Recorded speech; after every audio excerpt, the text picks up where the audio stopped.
Hello, hello, hello, dear listener, dear viewer, Montrealer, perhaps an inquisitive international who wants to know what's happening in Montreal. Well, I'll tell you what's happening in Montreal. There's going to be a municipal election this November, November 2025. So far, we know one of the mayoral candidates, the candidate for Ensemble Montreal, the former vehicle party for Denis Coderre, uh, disgraced mayor, sort of old road politician. The new leader for Ensemble is Soraya Martinez Ferrada. Some of you may be familiar with her. She used to be the MP for Urschlag. She was part of Trudeau's cabinet as the Minister for Tourism, and now she's back in a municipal game. She used to be a councillor involved in municipal affairs before her federal politics, but now she's decided that, hey, there's a hole in Ensemble Montreal, and it's a Soraya Martinez Ferrada-sized hole. Also, the child of Pinochet refugees from Chile. The child of Pinochet refugees from Chile, yeah. So, and this is the person representing the centrist, the car party, I guess. I mean, I don't know that they still represent themselves as that. I think they're sort of seem to be in a identity crisis. I don't know about crisis, but there's no honed message. I think from what I've seen from Soraya so far, they're just the main hitter that her PR team seems to have come up with is that biking is not the only form of active mobility. So they definitely seem like they're trying to a bold and strong stand. Yeah. I mean, millions are in the streets chanting it. I guess maybe she wants to incentivize transport by scooters, perhaps unicycles, speed walking. I think Ensemble is going to have the unicycle vote locked down, so it shouldn't be a problem. Yeah. I need to find that one guy who I always see on Rachel and pin him down and ask him who he's supporting. Absolutely, the trikes shouldn't be overlooked as a potential voting block. But more importantly, how about those? Was it recumbent? dual recumbent. Absolutely, laying down. a key demographic to turn out in any election. But seriously. But sorry, I keep interrupting you, Drew. Go ahead.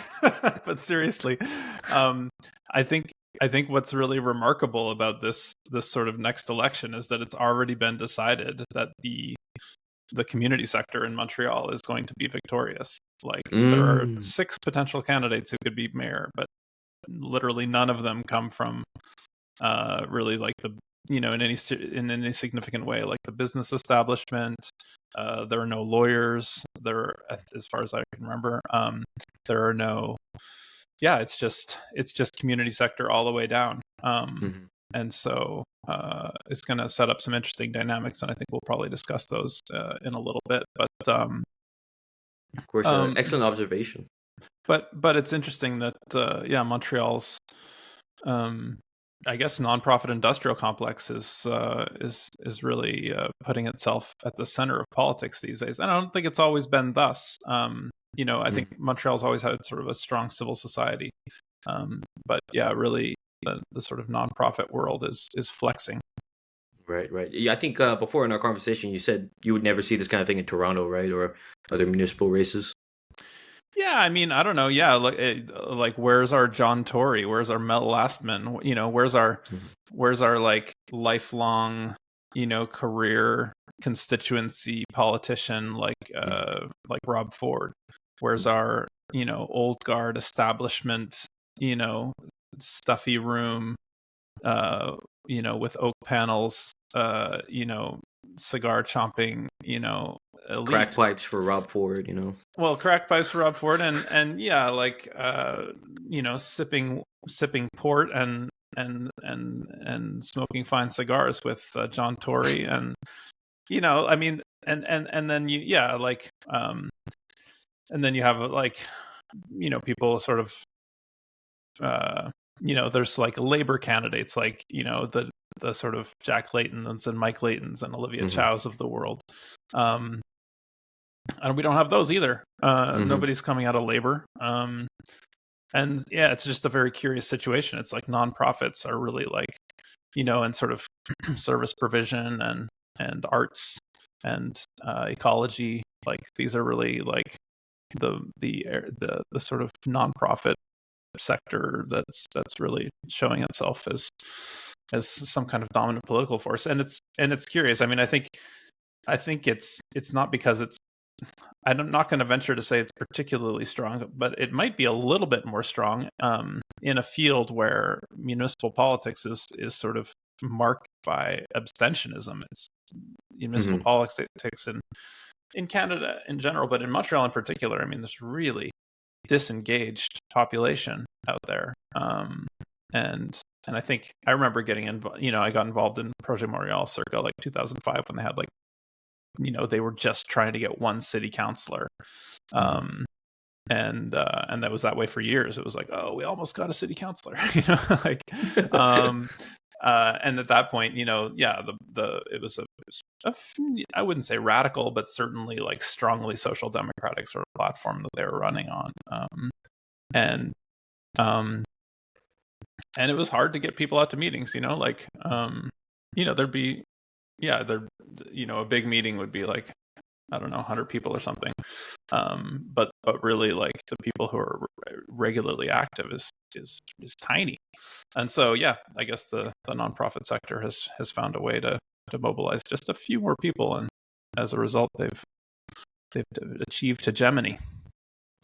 I think it's quite the understatement just to say a few more people, right? I feel like it seems at this current juncture the kind of projet is really just leading the kind of conversation municipally.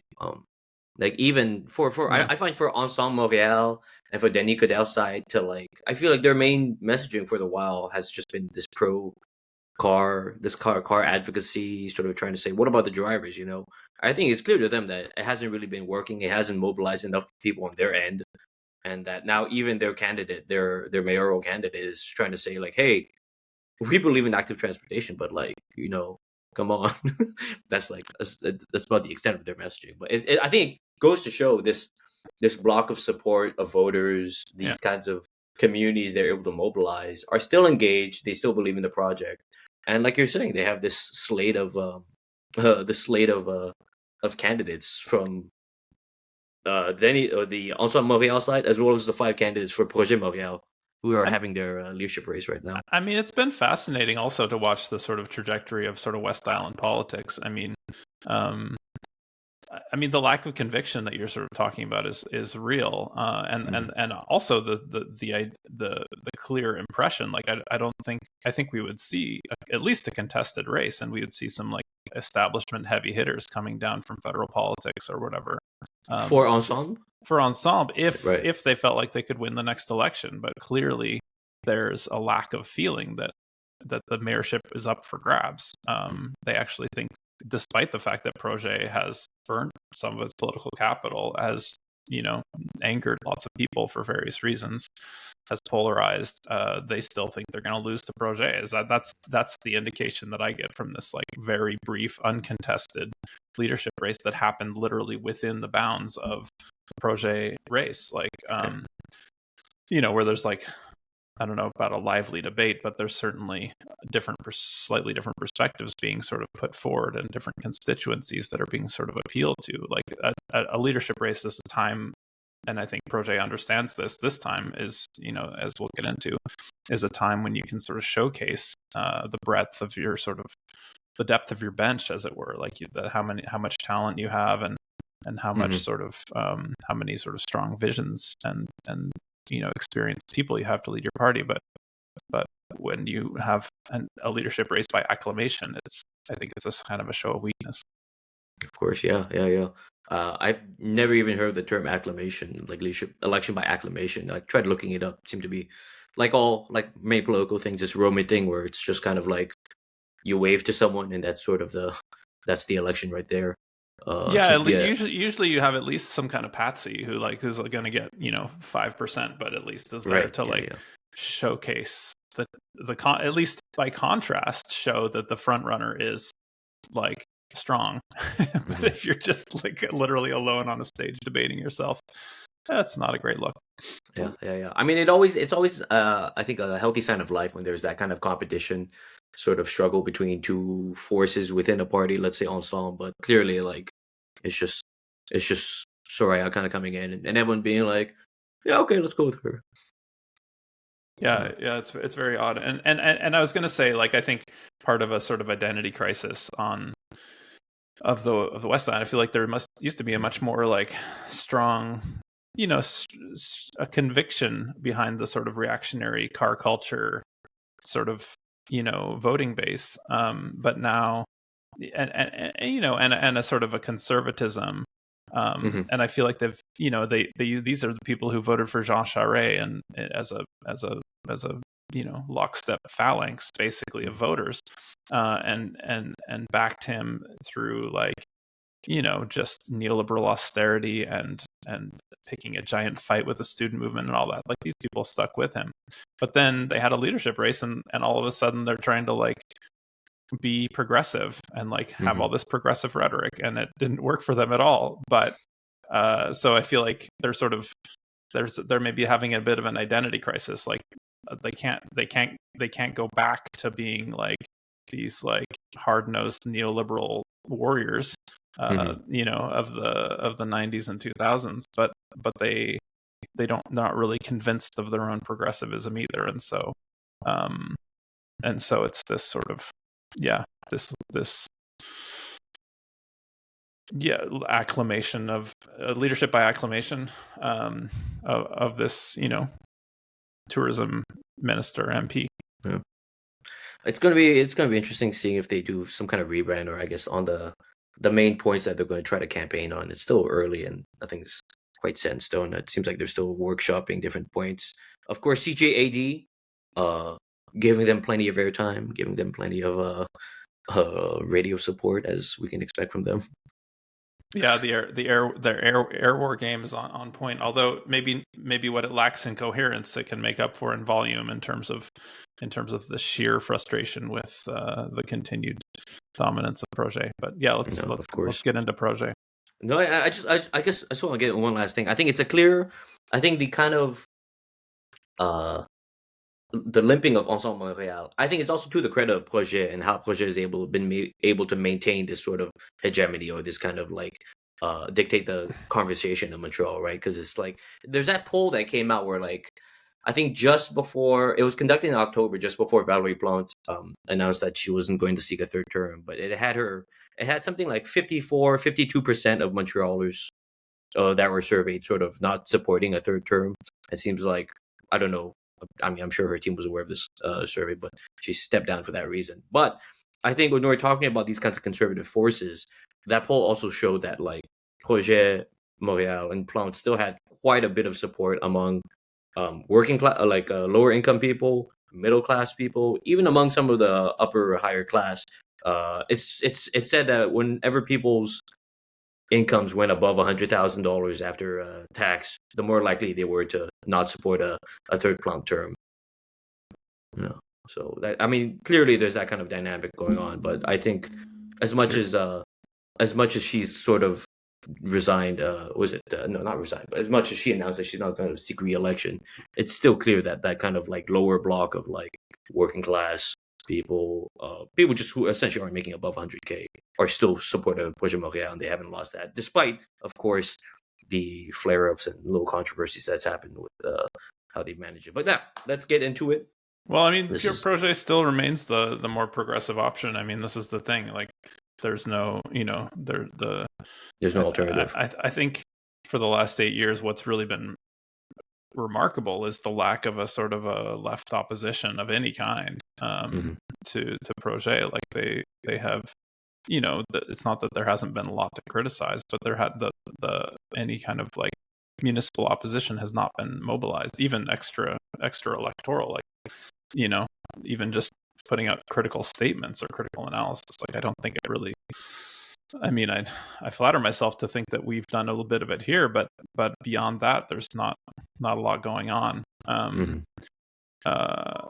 Here or there maybe, but not enough to be upset about, I guess.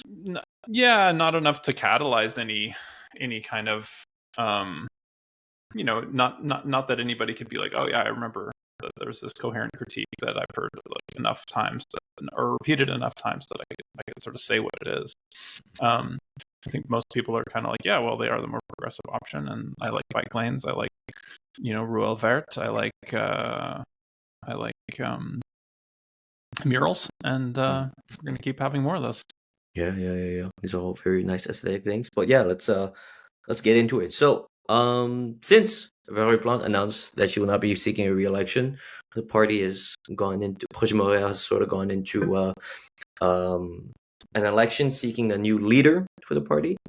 A whole bunch of people announced candidacies, but as where it stands, we are like 4 days away from the actual election day for them. Early voting has already begun, and there are 5 candidates.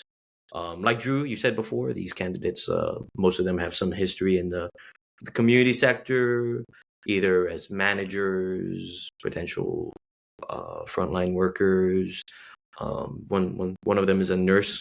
Used to be a nurse manager as well. But yeah, let's. I guess from what I've seen from these 5 candidates, let's name them. So we have Erica Alnews, we have Goodwick Bernier, Gracia Kasoki Katawa, Laurence Lavigne Lalonde, and Luc Rabouin. These are the hopefuls for the Projet MTL's leadership race. Of course, we have immediate front favorites. It's not a 5-way race at all. It's probably looking like a 2-way race, or even as you're expecting, sort of a first ballot win for Luc, given that he has the history as being sort of a star mayor, borough mayor. Wasn't totally sure I wanted to do the cash on the barrel prediction there, but you've outed me. So yeah, I'm gonna go with Luc on the first ballot. There you go. Big smart money bet on Luc Rabouin. Given that absolutely nothing is at stake, I think it's a safe bet. Yeah, I mean, it's still. I mean, people I talk to, most people assume him as the sort of front runner because he's the sort of most institutional one of them. He's the one who was like among the highest levels of the party. But yeah, he seems to be the best connected and has access to the biggest machine. I guess that's how I would sort of put it. Exactly, but yeah, let's talk about it. So I think it's important to note that there's not too much of a difference.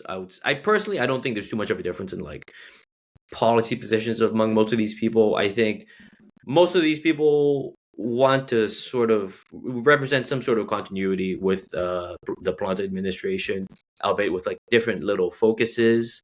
Some of the candidates do represent a bit of a break, but I think overall they mostly represent the same sort of project naturally.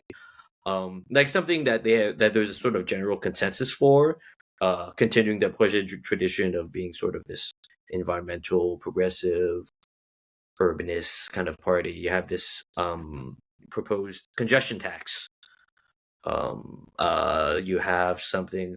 A lot of them are talking about developing the east end of Montreal. That's something I thought was interesting. A lot of them are talking about modular housing solutions so that homeless people can live in dignity, and I would imagine not have to be set up in tents. Sort of something. A lot of these candidates sort of want to set up some kind of temporary shelters. But I think let's talk about that first one. I think congestion. If we're going to talk about the things that they're in consensus on, what do you think of congestion pricing, Dru? Yeah, I mean, it's an interesting one, and it sparks these sort of like profound, debates and divides the left, I think, notably, or even progressives, because basically what you're saying is like, let's make a wall around the city and then say, okay, you have to pay this much to get in, and of course there are exceptions and rebates and all these things, but of course you have to, that gets lost in the sort of noise, and everyone's like, oh my god, I have to pay $10 to like drive into Montreal. What is this going to do? It's going to cost me, hundreds of dollars a year. And so it's the kind of thing that freaks people out, and particularly freaks out people, from outside the city. I think what you saw in New York was that they did put a lot of work into like making sure that There were lots of exceptions. There were, for low income people, there was different ways of addressing it. All those measures are always going to be imperfect, and you're going to get a lot of like progressive opposition on the basis that it's basically like taxing. It's basically putting a tax on lower income people who can't afford to live in the city, honestly, Right. and who have to drive in because public transportation sucks, as I can attest. I mean, let's say it's not a la hauteur or what it should be, but yeah, so it's it's going to be controversial even within the left, but obviously the automobile reactionaries from the West Island and from the South Shore and North Shore are gonna be up in arms as well. So there's gonna be some noise about it. But what they found in New York, I think, is that once people sort of understood, once the people sort of experienced it, they were like, oh wow, like my commute is like 1 hour instead of 2 hours, each way. And having that extra hour of my life back is actually worth, $10. Or whatever the pricing is. Yeah. Yeah. And then, people find that they can like predictably get around in the city because there's, fewer cars. The city has more revenue to invest in public transit. Like there are real like tangible benefits to this kind of policy as well. And if you can finesse the transition, obviously the best thing to do is to pour tons of public financing into expanding public transit, maybe like beefing up the sort of exurban rail system to actually have trains that leave, not like 5 times a day, but more, or whatever it is. I don't know. It's not very many times. No, yeah, the ARTM does not run very often. Exactly. So yeah, getting that in order would be the best way to do it. But ultimately, we do have to. I mean, I don't think there's a car-based future that is viable. I would say that just as somebody who's like kind of zooming out a little bit. We do have to make that transition, and you can make it. Obviously, there are ways to make it to soften it, but moving toward a more collective transit kind of paradigm is really positive, and freeing up the streets, and then obviously having more pedestrian streets does create better quality of life, in addition to like being good for small businesses and all the chain stores that have taken over from the small businesses after they closed because construction closed them down. Right, of course. Sorry, just bitter asides after walking up and down Saint Laurent for like years, but and watching all these like amazing like iconic local shops just go away. But that said, yeah, congestion pricing, I don't know.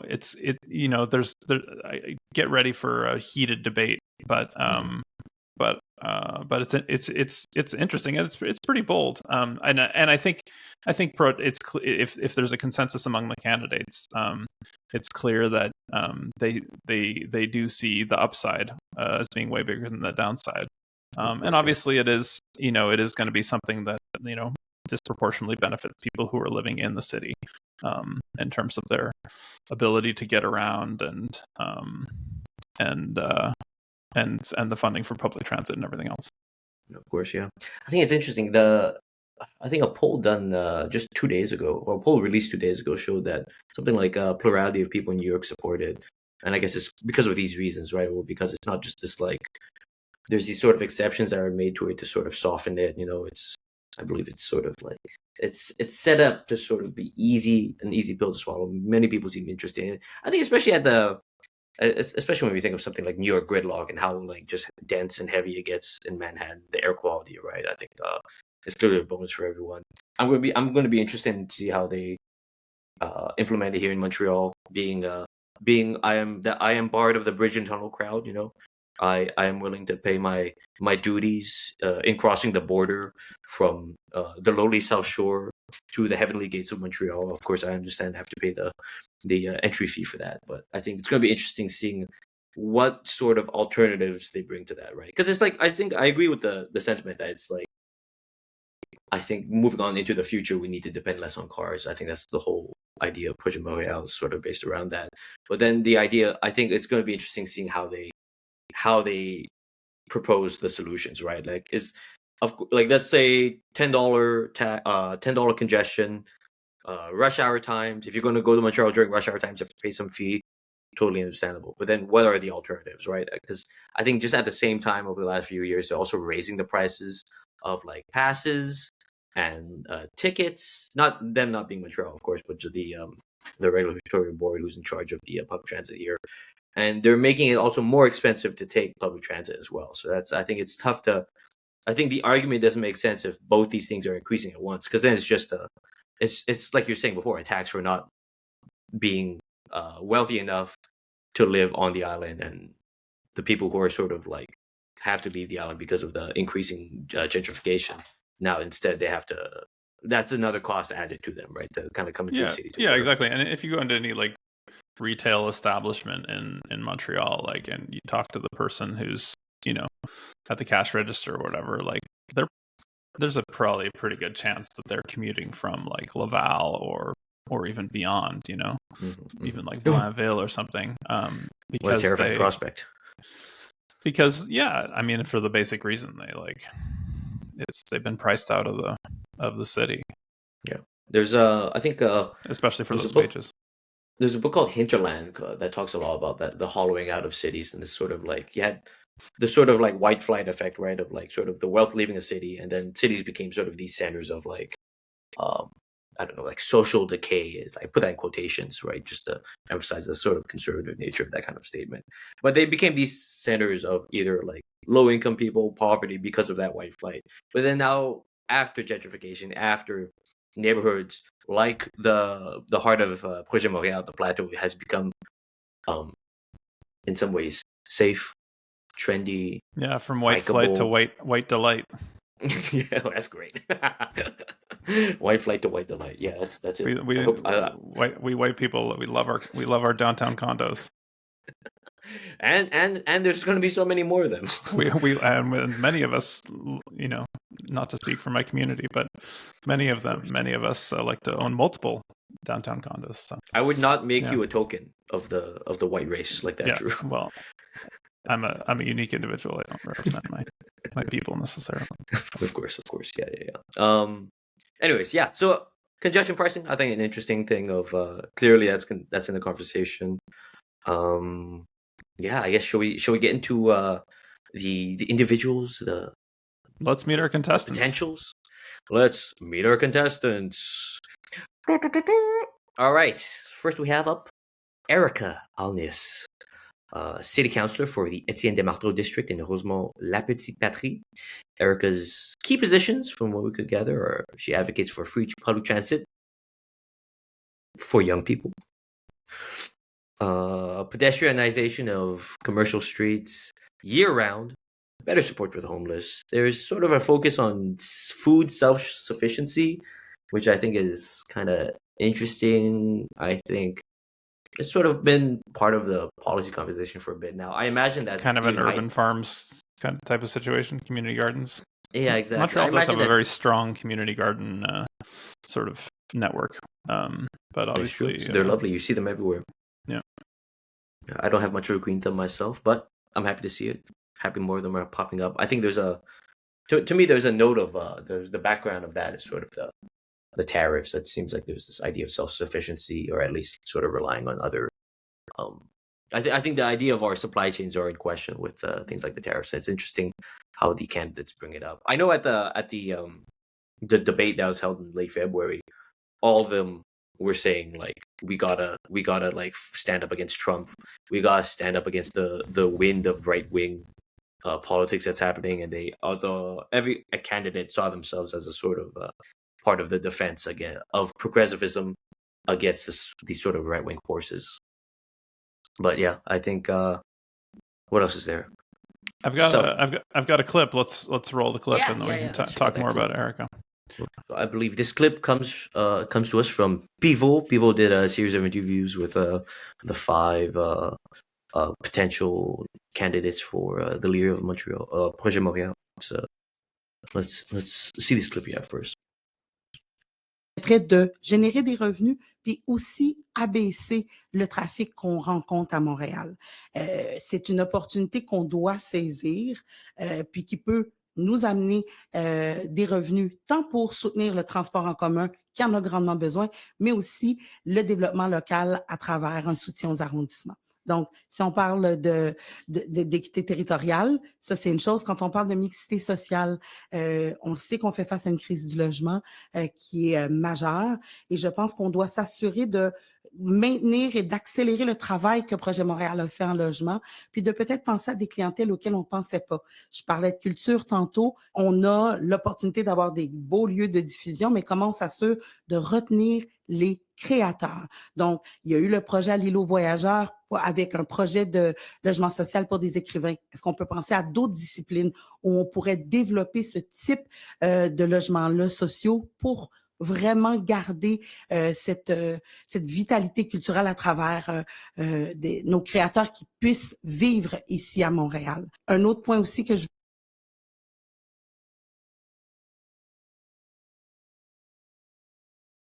Interview with Pivot, talking about her point. She talked about congestion pricing there.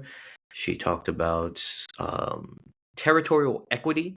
That's one of her main points. She has this idea of making sure that development is sort of equitable, that it's not just certain areas that get developed, that there's sort of a even distribution, I guess, of development. Dru, what did you make of that clip? What do you make of her as a candidate? Yeah, I mean, I'm definitely on board with all those potential kind of projects. I mean, I think where we're going to see is that, you know, this is the sort of basic boilerplate of a Projet Montréal candidate. You're going to be like, we need to support culture and artists. We need to, and this is the, you know, the sort of, I mean, and this is all party consensus at this point, because Soraya Martinez Ferrara, you know, the ensemble candidate, also worked for Tohu, which is like the circus school. So is probably has deep tie, and obviously was in tourism, so has deep ties to the artistic community as well. But yes, you see her talking about setting up social housing for writers, but also, you know, maybe we can do it for other kinds of artists as well. Yeah, I mean, it opens up an interesting sort of debate about whether we should have, you know, artist-specific sort of residences, or whether we should just make housing affordable in general. But in any case, I think it's well intended, and obviously trying to like operate within the limits of, you know, what they see as the limits of municipal power. I mean, I think this is what you see in all these things is like, okay, we need more logement social. We need to accelerate that. We clearly everybody understands there's a housing crisis. So what you're going to see with all these candidates is that they've sort of absorbed the sort of political limits, you know, and obviously I think Projet Montréal has expanded those limits. I mean, I think the like role of municipal politics was just absolutely transactional and minimal before. But I think recently with I think both with the Coder regime in terms of like the Quartier des Spectacles and that kind of stuff, and also with Projet with their, you know, sort of implication in logement, you see these bigger sort of, I don't know, maybe like a throwback to the more like the 1970s sort of big bold kind of moves, which isn't to say particularly big or particularly bold, but still, you know, more than just sort of like, you know, minimally patching up our giant pothole filled streets, shall we say, that I think we had sort of lapsed into in the sort of de-amalgamation and re-amalgamation and all that sort of like eye glazing drama of the 90s and 2000s. Of course, yeah. One of the positions Erica takes that I think is sort of interesting is the idea of a river shuttle for the sort of the South Shore. I would imagine from like Boucherville, Longueuil, maybe even Brossard to Montreal, is sort of opening up alternatives, right? That's the whole idea of, I guess, mobility, sustainable mobility that she talks about. But I don't know. I'm Yeah, surprised. I was in Vancouver, and I took the water taxi, and it was definitely kind of a very pleasant way to get around. I don't know if it's Yeah, I don't know how yeah. like thoroughly sustainable it is, but maybe if you got Yeah. electric water taxis, I don't know. Yeah, I can't imagine a bunch of boats is going to be too good for like ecology. But I mean, I love a boat. Being on a boat's nice. I don't have in this kind of line of work. Not too many people I know who own boats. Yeah, I mean, boats, nothing too good for the working class, shall we say? Yeah, there you go. There you go. But obviously, there's, I think it's worth mentioning here. Erica is like one of two, candidates from a Haitian background. I think she was born in the Canton de l'Est, Mhm. in the Eastern Townships, but she is from obviously born to Haitian immigrants and considers herself part of that community. And so I think it's interesting. I think Projet Montreal in the past has been pretty, hasn't had a lot of representation, or if it has, it's been sort of tokenistic. But I think the sort of poise and and position of the two candidates here sort of shows that there's been some I guess inroads made in terms of connecting to different prominent and numerous communities, numerous like large population communities within Montreal, outside of the sort of, I don't know, white and biro crew that was definitely the sort of initial core of Projet Montreal. Right. Yeah. Erica Goodwig and Kasia all they sort of represent this majority of the candidates, right? These three candidates who are of either Haitian or Afro-descendant backgrounds. It's kind of interesting that they represent the majority of the slate. I mean, 3 out of 5. But then, of course, like I think we were talking about this before. I think we are they don't all they not those three also don't really represent the front runners, right? I think the front runner is clear. I mean, from what the conversations I've had, clearly still Luke, right? But I think it's still a good sign, a welcome sign that the party is clearly attempting to platform these individuals from within the municipal apparatus, right? These people were clearly given supports, and I mean, I'm gonna be real curious as to what the actual voter layout's gonna look like for these two candidates. But yeah, it's I mean, it's a clearly the party recognizes it's I guess the problem of the whiteness within the party. I don't know necessarily that having 3 candidates gets rid of that. I think it's a step in the right direction. But there's always the thing of like, if you're supporting people who are just, for the most part, repeating the main lines of the party, which is still the heart of it, is sort of about this sort of white progressive environmentalism. You're still going to run into issues. I mean, we'll see. I mean, we're talking about it right now, but like none of these candidates really talk about like police budgets, right? None of them are really talking about that kind of like side of things. There seems to be kind of a consensus to avoid that. I mean, I think there's some value in having, I mean, who knows? Maybe some of these candidates have like amassed a massive base of support in Projet Animal Surprise. So I'm not going to prejudge anything. You never know, but I think there is also just value in having people sort of compete to be the Karina Gould of Projet Montreal in the sense that you're sort of, raising your profile for maybe in a future round or a borough mayor position or whatever it might be. Like, I think there are lots of consolation prizes in the offing here. That's totally fair. Let's move on to the next candidate then. So next up on the list we have Goodwig Bernier. Goodwig, I find there's so many interesting names in Montreal municipal politics. I don't know about you. Goodwig. Goodwig Bernier. He's sort of. I think there are a lot of Germans ended up in Haiti at a certain point, and so you end up with like some subsection of the Haitian population has these sort of like German sounding names, which is sort of this interesting little historical piece that I don't know, you don't necessarily think about. Yeah. I love the history names. Anyways, besides the point, Goodwig Bernier. Who is he? He is a sort of a behind the scenes kind of guy. He has a background in management, marketing, some community involvement. He was the former president of the party, Projet MTL, from 2020 to 2024. Goodwig talks about, I guess talks about he's able to meet with a lot of people, get a lot of different kinds of people together. What else has he done? He's known for his leadership in the community sector, involvement with the Centre Écologie Urbaine, and some of his, he advocates for, actually, no, before we get into what he advocates for, let's, I believe you have another clip lined up for us. I do. I was just going to say before that I think Goodwig's like the closest thing we have to like a business world candidate, which is not to say very close at all, because he's obviously solidly in the nonprofit world.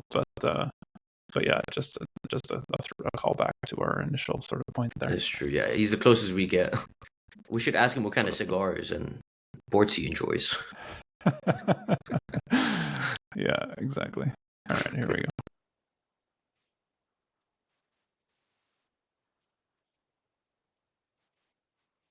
Partout, et ce déficit-là d'entretien nous rattrape. Et là, avec ce qui arrive avec la guerre des tarifs avec les États-Unis, au niveau de la construction, il va y avoir une négociation avec les travailleurs de la construction qui vont demander une augmentation salariale. Donc, tout cet environnement-là économique va mettre énormément de pression sur les coûts de la ville de Montréal. Et donc, il faut trouver une façon de réduire.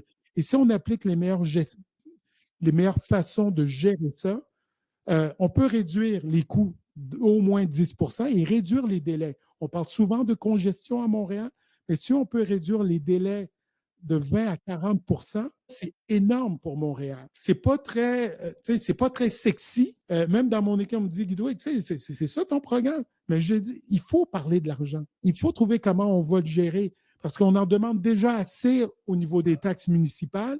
Et donc, oui, il faut trouver d'autres leviers pour générer davantage de revenus pour la ville. Il faut se regarder soi-même et dire comment on peut mieux faire avec le budget existant. So yeah, he's talking about the congestion pricing there, I think, and how it could raise revenues for the city. I have to strenuously disagree with him on the there's enough tax point. I mean, clearly, there are some Projet Montréal folks who probably feel that because of the sort of backlash to their sort of raising taxes across the board. But this is where the policy wonkery comes in. But I'd be very curious how, whether you could do a progressive tax or, as somebody was suggesting, a manor tax, a mansion tax, basically. That could raise a lot more money, or you could tax the increase in property values, so that when you sell your property, you basically have to pay them the margin that you would make, which would obviously prevent speculation. Right. There's all kinds of different options there that I think there's an attempt to sort of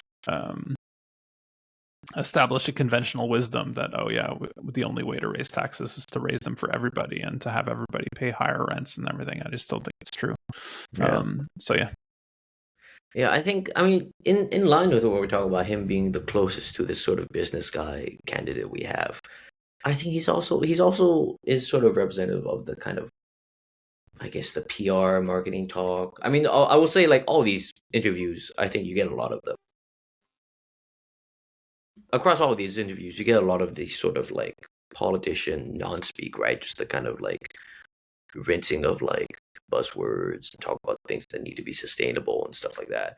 And I think with Goodwig, actually, with some of the other candidates, I think in that mess of like blah blah blah, you still get some decent proposals that they kind of like say. I think we're talking about you're talking about the mansion taxes. You're talking about a tax on flipping properties. We have another candidate we're going to look at after, Gracia, who's like supporting these things. So it's interesting seeing Goodwig talking about that there's enough money that we don't really need to raise much more. It seems quite, I guess, uninspiring.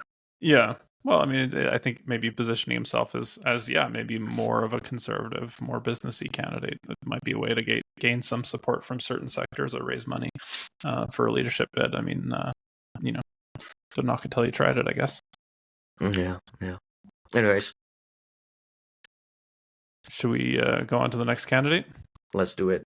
So next candidate I have for us to talk about, Gracia Kasuki Katawa. So this is the borough mayor of Côte-des-Neiges, NDG, Notre-Dame-de-Grâce, CDN NDG. Gracia used to be a nurse manager, grew up in Quebec City, in the Saint Foy neighborhood. So she's sort of she has some interesting policy propositions. I think they kind of surprised me. I know some people I spoke to who are working on some of the campaigns who have had some history in Projet Montréal. Like a decent amount of them, some serious organizers I know are sort of backing Gracia's bid. I've heard sort of some maybe not so confidence inspiring stuff about how it's a lot of it is talk, I guess, in the kind of way that like politicians do to garner the kind of support and to get that like wave of like volunteers and supporters. But I mean, I will say, like, if for the talk she's doing, some of these things are really interesting. But let's listen to this clip. Let's hear her talk.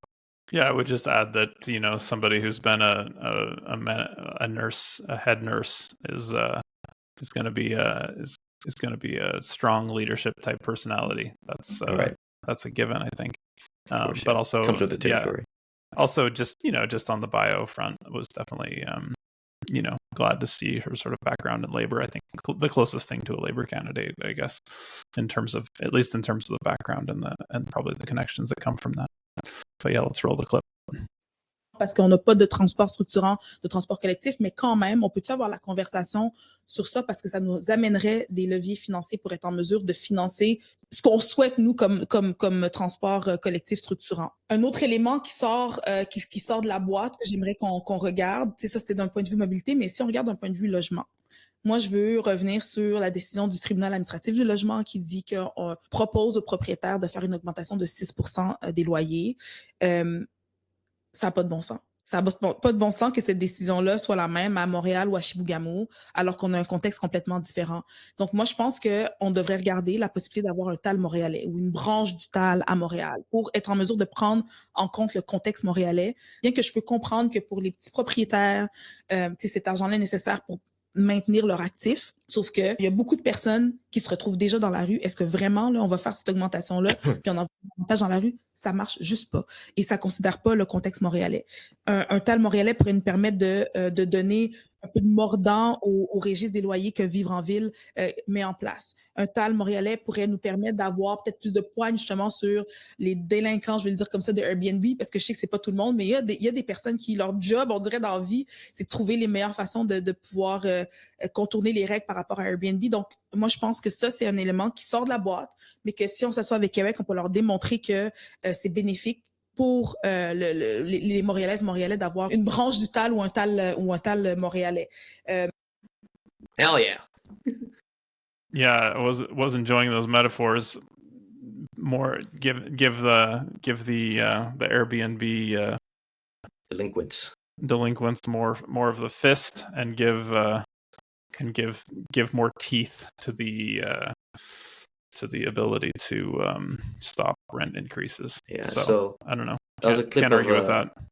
That was a clip of Gracia talking about potentially the creation of a Montreal branch of the TAL. The TAL is the Tribunal Administratif du Logement, sort of the housing court, the rental regulation court that sort of resolves conflicts between landlords and tenants.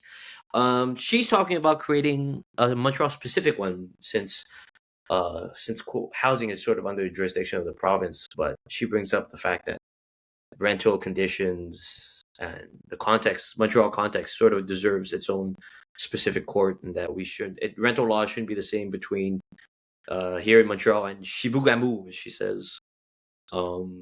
This is, I think, honestly really exciting. This is an exciting thing. I think it's clearly the first thing on her page. Like when you go into the policy pages, policy propositions, the increasing housing powers is her number one kind of thing. I think of all, I mean, so far of our conversation, this is among the more. I think this is much more exciting. This actually gets into the realm of like where sort of, I guess, an idea of housing justice can sort of be like carved out for Montrealers, because for the most part, the TAL does sort of lean towards landlords. I know Projet has sort of floated the idea of having a landlord license, a certification, and there's some pilot projects I believe are in the works, but it's difficult to gain that kind of, to give those programs teeth when housing is the jurisdiction of the province. But her proposition here would sort of give a little more power to to City Hall, to not necessarily to City Hall rather, but to a more localized city-centered court for housing. I think it's incredibly exciting. I think there's an incredible opportunity there, I feel. I think Gracia is starting to skirt the edges of what it could look like to actually change the paradigm. Basically Montreal's, ruled by a bunch of suburban homeowners, which is what the CAQ's sort of coalition basically is. And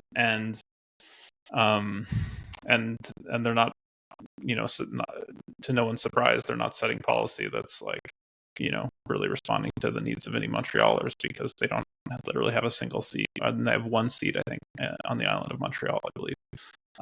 So really, it's just not a priority for them, and so I think there's a tendency among sort of municipal politicians. Certainly, Valerie Plante was in this sort of framework of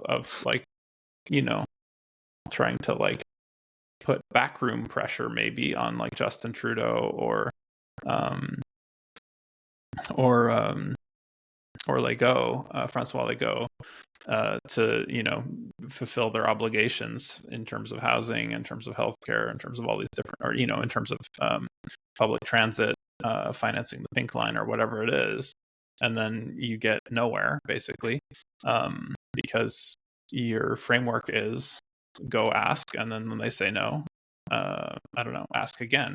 But I think that what that sort of leaves off the table, and what I think continues to be left off the table, is mobilizing your millions of constituents that you have who vote in federal elections, at least some of them do, and say look, this is our priority, and we're gonna actually use some of our municipal powers to mobilize people politically. And I think somehow that is just not allowed.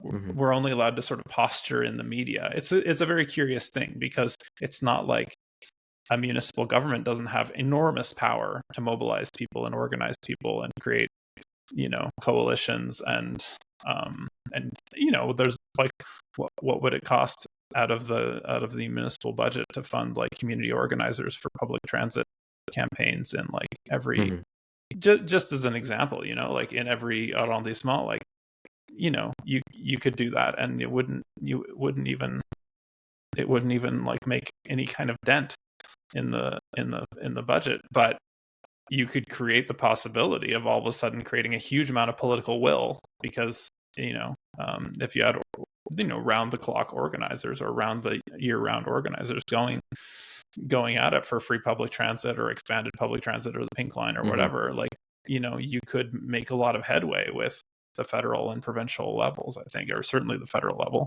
because the Liberals really rely on the island of Montreal.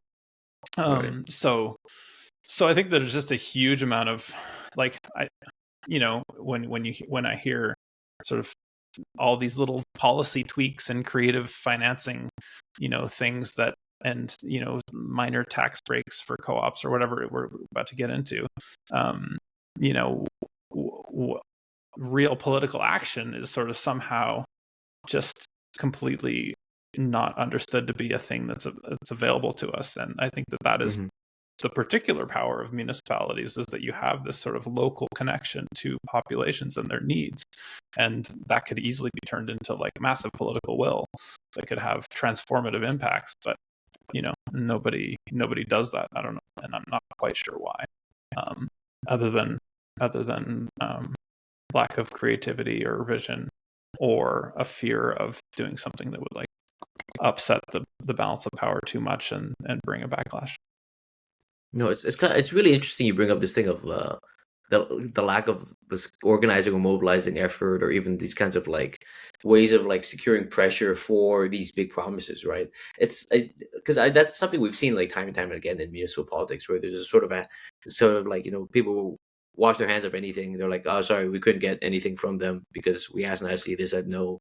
When what you're saying is there's this ample opportunity, right, for public pressure, building this kind of like long campaign, and potentially actually leveraging, I guess, the tools that are available to municipal politics, but I guess it's not in the imagination of the party available to them, right? Yeah, absolutely. And I don't know, they actually set up an office for the Pink Line, and I'm super curious what they did there all day, because I don't know. I would imagine that they, if you had some community organizers in there, you could have had like, email lists and of thousands of, if not tens or hundreds of thousands of people who are like, yeah, let's let's build the Pink Line now, and we're ready and being willing to like get in the streets and demonstrate for that. But instead, like, I think the closest thing we had was like, there was the climate march, and like, I don't know, some like 500,000 people or something. Yeah, the biggest in the world. Yeah, came out and they like made public transit free for the day or something. But like, but imagine if it wasn't just passive. Imagine if you could, become a political actor. I mean, that's what politics is about, isn't it? Like, creating new possibilities. And like, there's so much potential political power in cities that's just completely squandered. So I'll leave it at that. But yeah. Terrific. Yeah, I mean, it's a fantastic observation. Sort of disappointing that these parties aren't really enacting on that, but we'll see what's to come. Back to Gracia. What do you make of her? So right now we're talking about things about how cities have to leverage to get more finances and resources to fund these kinds of bold policies, right? So far what we see across the board is kind of light little tinkering, right? A tinkering of the apparatus, where the income comes in, where it goes out. Some candidates, like Laurence is talking about, potentially removing any kind of taxes on these like NGOs, community groups, to sort of lighten the load on them. Not many are talking about additional resources, additional income revenues for the city government, except for Gracia, who's talking about things like mansion taxes and flipping taxes. I'm kind of curious what you make of that. Yeah, I mean, I think it sounds like Gracia is really the one who, in some ways is skirting the edges of the, and maybe coloring outside the lines a little bit in terms of like what's considered acceptable for a municipal politician. Again, it's a mystery why, I mean, not a total mystery, but, there is an establishment that doesn't like, wants everybody to stay in their lane, and it's obviously safer to stay within the sort of norms of what's come before. But these are extraordinary times, and the housing crisis is just so profound that we have to like seek new revenues and change and shift power, shift power away from like the ultra wealthy to the who are honestly shockingly disengaged from sort of municipal politics. I think they could probably have much more of a footprint if they wanted to, which I don't know. Don't hopefully they don't see this and get any ideas. But I was like, don't wake them up, Dru. Yeah. but yeah, mansion tax might wake them up. I don't know. We'll see. But certainly I think that's a great avenue to explore, and I think there's a lot more where that came from. Terrific. Let's move on. We still have 2 candidates to go. We've spoken about Erica, Goodwig, Gracia. We got 2 people left. The 2 white people, as it were. But I mean, that's just how it rolls. What's your take? Laurence seems to be. Sorry, go ahead. Yeah, let's talk about Laurence. Yeah, so Laurence Lavigne-Lalonde, currently the borough mayor of Villeray-Saint-Michel Park Extension since 2021. Used to work as a mental health care worker. Mental health worker, was a project manager in NGOs. Yeah, I think before I mentioned some people I spoke to in the party. A lot of them, there's sort of 3 axes. Either they're kind of forming around Gracia, Laurence, and a few seem to be revolving around Luc, although from a more distant orbit. But yeah, here we have someone who I know. I think her policies sort of were exciting to you. I think I include myself in that. She's proposing things like a 10-year tax. Was it waiving taxes for NGOs for social housing projects. Just talking about capping an increase in property taxes for cooperatives to ensure long-term affordability for them, give them a bit of a leg up, and also, of course, taxes on large billboards, which I think is kind of interesting for that to be a main one. I don't know that to be a particularly big issue, but maybe her team's onto something I'm not part of. And then of course the other ones that were sort of in line with the other candidates: congestion taxing, and revitalizing the East End, which her borough touches a little bit on in Saint Michel. Yeah, I mean, there's clearly some thought about policy that that's gone into her campaign, and definitely a dedication to social housing. And yeah, I mean, as far as they go, I mean, all the policies sound great. Like, a cap, basically suspending tax for co-ops on the basis that that they're going to be they're never going to be sold, basically, and so the property value is sort of immaterial, and the main thing is we want them to be able to sort of reinvest and keep rents low. Yeah, why not? And that's probably a good vote getter for people who have a spot in a co-op. But yeah, I would say that overall, my sense is that her policies really stay pretty strongly in the box of that sort of conventional wisdom, not even wisdom, but just like the conventions of municipal politics. There's no there's creative policy that's coloring within the lines, but there's not creativity in terms of breaking out of the municipal box and asserting greater power for the people who live in a city, which I think, I mean, is basically what's necessary at this point, because you have, once again, you have the federal level. They're just throwing money at all kinds of things, but it tends to go to these giant corporations and not on those specific things that people need to live in cities at this point. We need municipalities to assert their power in really novel ways, I think.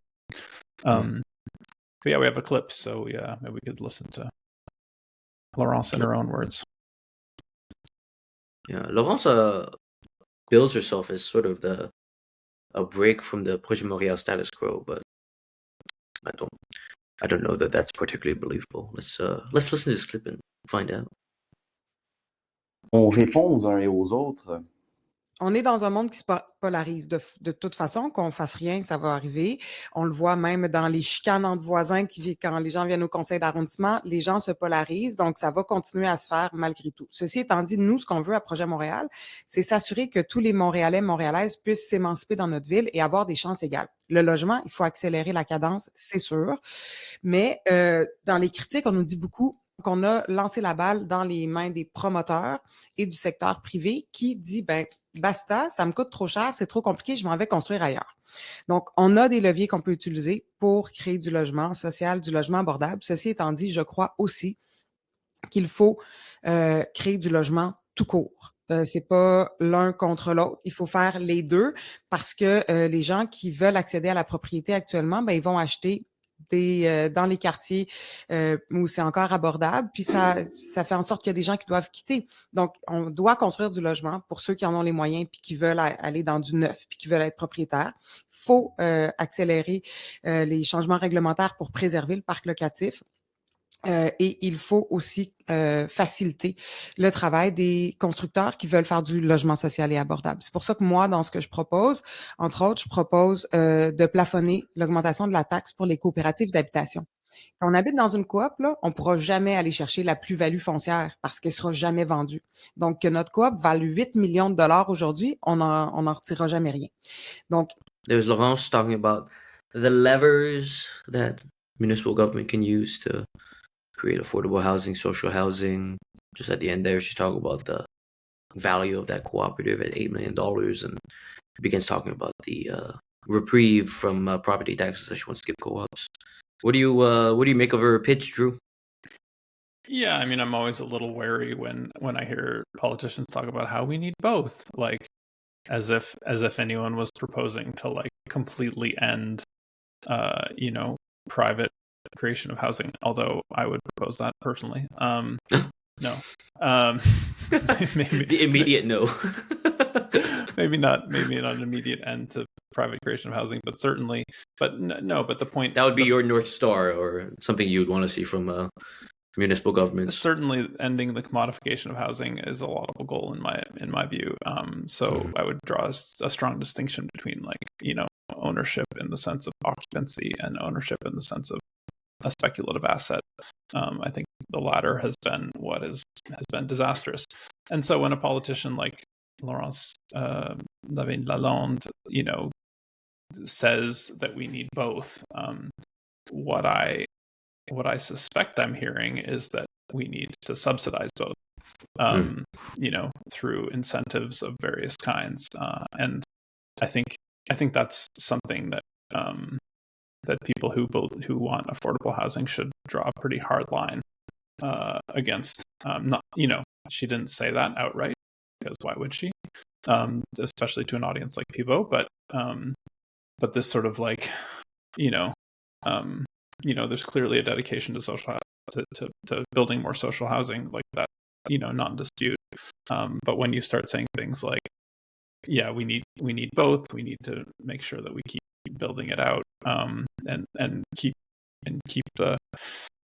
expressing worry that the in an oblique way that the developers are going to go elsewhere or not build.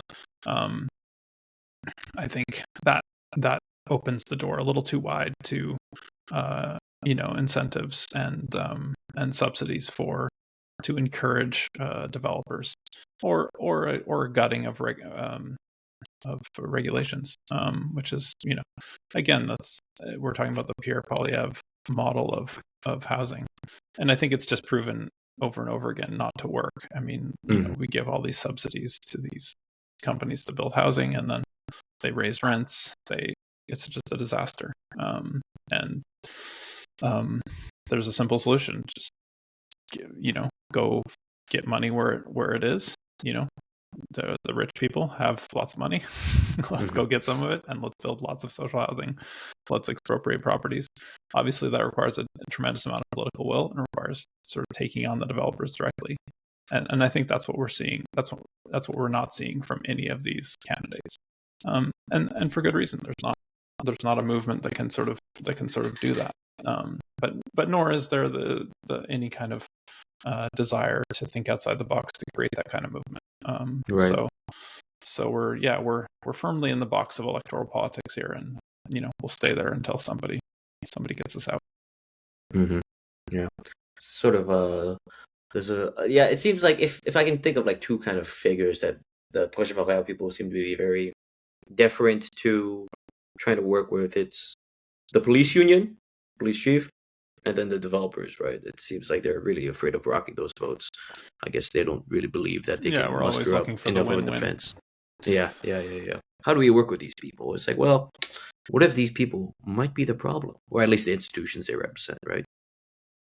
Yeah, I mean, obviously, you don't want to you want to pick a fight with someone who's your own size ish, or maybe slightly bigger if you really have a good tactical acumen and you've been training. So but I'm tackling the shortest cop I see, then. Exactly. That's what you're saying. Something like that. No, but when I think Projet MTL probably doesn't see itself as being able to take on that fight. But that doesn't bother me so much as I'm not even sure that they can imagine themselves considering even the possibility of getting strong enough to take on that fight, which is, I think, the disturbing thing. And like I was saying before, there's tremendous power to mobilize people and organize people that's just unused, because it's just not what's done. And I think we have to move outside of that paradigm, and continue coloring outside the lines on that. And not just coloring outside the lines, but like take on the power structures and use win an election and use the power that you're given to take on those power structures, because how else is it going to happen? It's not going to happen through like some kind of spontaneous, I don't know, manifestation. It's gonna happen because people get organized, and the municipal structures are like a tremendously organizing force, if used in the correct way. But you have to put community organizers in charge of a good chunk of the municipal budget and see what happens, and use some of the existing avenues of direct democracy that exist. Use those to mobilize people. There's all kinds of tools, that are within the existing toolbox, and then you have to add new tools to the toolbox too, to make that happen. And I think we're in absolutely desperate times, and the idea that we're gonna stay within the bounds of existing politics and somehow address the problem is, I think, just a fantasy. Right, yeah, a lack of imagination. People don't seem to be working with that urgency. I guess it's the issue of, like you're saying, electoral politics, where people could become sort of part of the furniture. They kind of get used to the apparatus, and I think sometimes it's like I think of taking on the sort of scope of the apparatus rather than imagining what more it could do and what it could be leveraged for. Yeah, I mean, I think there's a psychological aspect to it where people are just sort of awed by the existing structure of the state, and they're not able to think like, oh, actually, I'm not allowed to restrict people's charter rights. I'm not allowed to, but everything else is fair game. And it's not like I mean, our corporate elites don't even bother with charter rights when things are when the chips are down. In real terms for them, we see this with Palestine, charter rights go out the window immediately when they really feel passionately about something. And I don't know, I think we should feel passionately as passionately as the elites feel about crushing Palestinians and bombing Gaza. I think we should feel equally as passionate about housing being a human right, and free transit that comes every 2 minutes. Those should be the frameworks, the things that we're passionate about and willing to pull out all the stops to accomplish, obviously, while preserving the basic rights of people and expanding their freedom, but directly taking on the powers that are keeping us from having affordable housing and having decent transportation. Do you imagine it's a demobilizing thing to have one of ours in office, progressives in office, that people don't feel the urgency maybe to pressure them on these kinds of matters, that they're like, oh well, could be worse, maybe we'll accept things that I think Valerie Plante has been that, certainly. Not to say that the left is particularly strong or coherent already, but I think it's been less strong and less coherent at the municipal level as a result of having Valerie Plante in office, as an independent force. Obviously, she has made progressive changes, within the structure. The structure itself is more progressive, relatively speaking, but the sort of dual power structures of labor and community groups and all the sort of potential forces that could push things even further have been demobilized. And I mean, people, I know lots of people who know Valerie Plante from way back, and we're in some community group with her, or knew her, members of her family, who are part of anti-capitalist research collectives, and there's a certain amount of social ties there that makes it very difficult. So I think we have to be fearless when people are in positions of power, and not personalize it. I think the personalization is toxic, but the ability to be clear about what policies are needed to meet the moment, and what policies are not being used, or what sort of tools are not being even considered to be in the toolbox. We should have been at those family dinners, being like, so Valerie, where's free public transportation? Yeah, I mean, it would require a total paradigm shift. I mean, she would have to like completely go outside of, and it's not like it's a one person thing, right? It's like she's surrounded by people who are like institutionalists, like, the Benoit Dores and the Jimmy Zubrases of the world are not gonna like, they're not gonna be like people who are gonna suggest this or even consider that it's even possible. You have, this is gonna have to come from somewhere else. So. Of course. Let's we have one more candidate. Drum roll for the white guy, the first white guy we're going to talk about. Luc Rabouin. He's not just any white guy, though. I think that would be a little bit of a simplifying of his portfolio. Luc Rabouin is the borough mayor of the Plateau Montréal. He's been around since 2019 after Luc Ferrandez stepped down. He's talking about developing reserve bus lanes that would stretch from all the way along Sherbrooke from the East End to the Lachine. He's talking about $100 million fund that would trigger $1 billion in investments to allow nonprofit orgs to buy real estate before speculators and keep them affordable. I think you have this talk about bringing some of the housing developments outside of the for-profit sector, off-market housing, as they would say.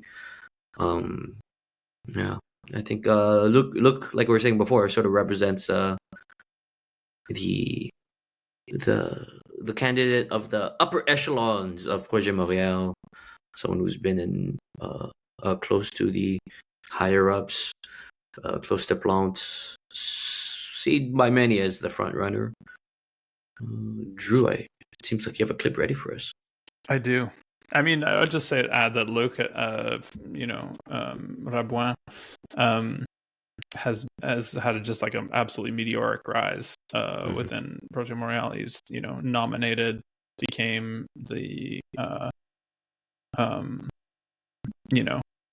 borough mayor, and then like immediately became on the he went on to the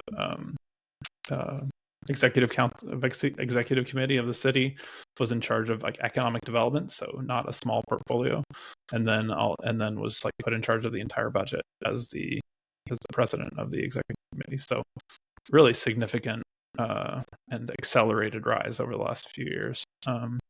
And yeah, as he's about to tell you, he's been right in there for all the decisions, for better for worse.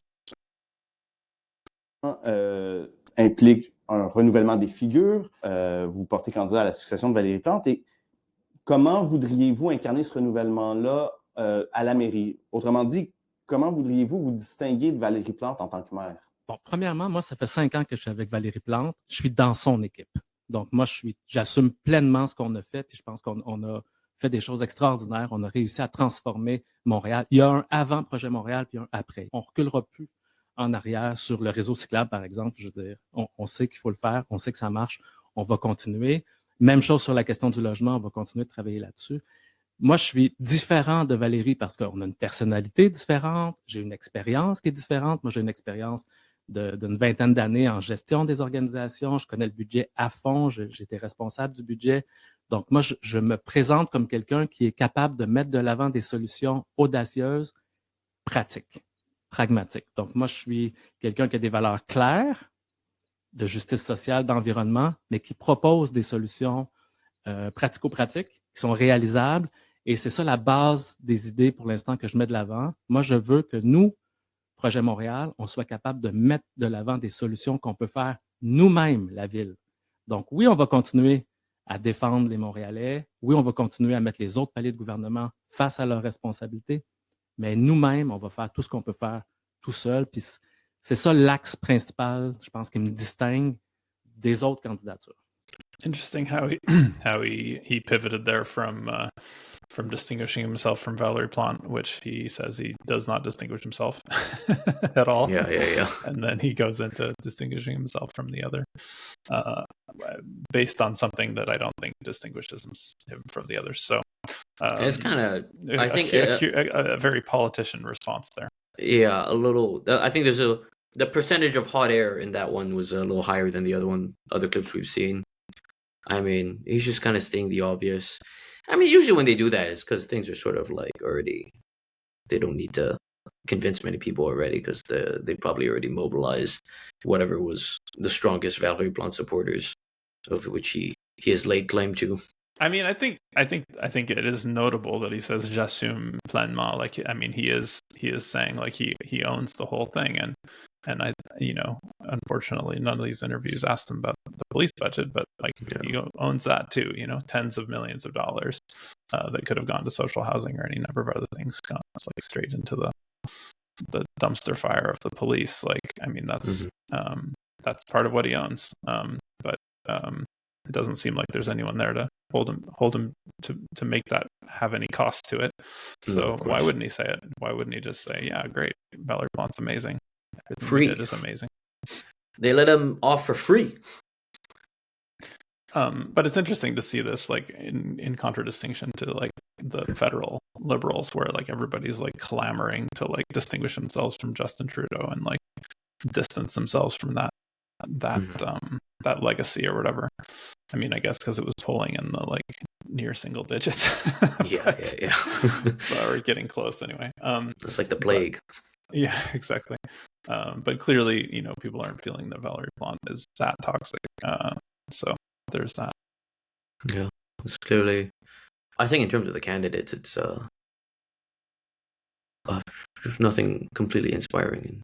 I mean, in the other candidates, I think there's little elements of stuff, right? Like we talk about Garcia, who starts circling around the idea of breaking with this paradigm that we're in. Where, in contrast, Luke just represents the paradigm, if not like a further calcification of it. Yeah, no, absolutely. And again, like like within those boundaries, like creative mechanisms for sure. Like obviously, he's got some solidarity economy experience and co-op financing, and the idea of like guaranteeing the loans for like nonprofit housing developers is a great idea. Makes it so you don't have to, basically, if you're a nonprofit housing developer, you don't have to go and find a 10% down payment if you want to buy a $10 million building. You don't have to like find $1 million. You can just go get that. You can go get that $10 million loan or mortgage from a bank, and the city will be like, yeah, we're going to guarantee that $1 million down payment part, so don't even worry about it. And the bank's like, well, if the city says so, cool. And then you can buy the $10 million building and do stuff. So that's great. I mean, I think that's a high leverage way to use financing. I absolute props for doing that, and it's absurd that we're not doing it already. Right. But